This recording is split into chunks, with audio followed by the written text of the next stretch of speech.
think retailers are facing a number of challenges today, and the first of which is really just the sheer speed of change.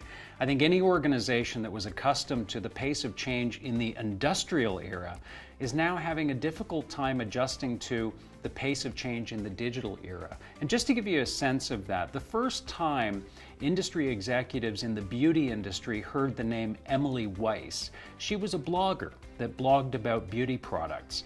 Well, flash forward to today, and she is now the head of Glossier, a company that just raised an additional $52 million in funding. And she's breathing down the neck now of industry incumbents. Well, 20 years ago, that would have been an enormous challenge. In fact, it probably would have been impossible because the barriers to entry would have been so high. But now anyone, literally with a good idea, can become a threat almost instantly. The second challenge is understanding shifting consumer behavior.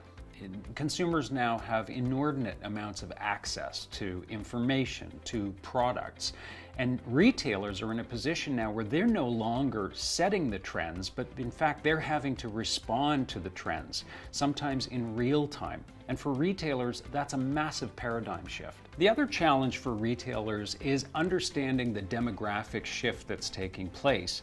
And many retailers now are in a position where they're literally watching their dependable workhorse consumer, the baby boomer consumer, riding off into the sunset of their spending years. And they're being replaced now by a new and hyper-connected consumer with vastly different expectations and needs from the retailers they're doing business with.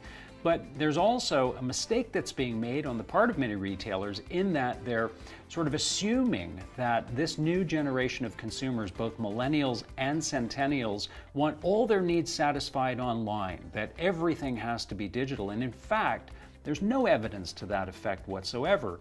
Just the opposite. We know that these generations actually love physical and socially connected experiences. The last important change is the pace of innovation. Retailers are now in a position where they are having to innovate at a pace that most of them are unaccustomed to. And I think what's happening is many are discovering that they are neither structured nor staffed to really become disruptors in their category. Meanwhile, Amazon is literally an innovation machine, and they're reinventing how retail is being done. In my latest book, I actually talk about this in this sense, that Amazon is playing 3D chess while the rest of the retail industry is learning how to play checkers.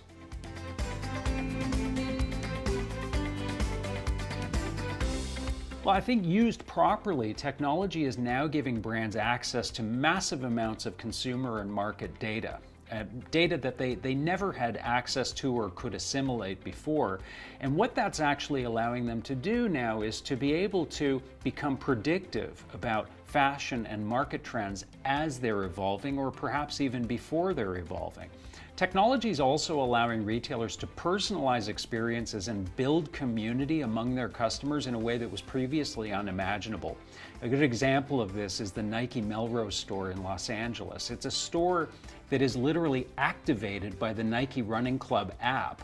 So if you're a member of the club, you can actually shape your experience and in fact have an elevated experience, all as a consequence of mobile technology.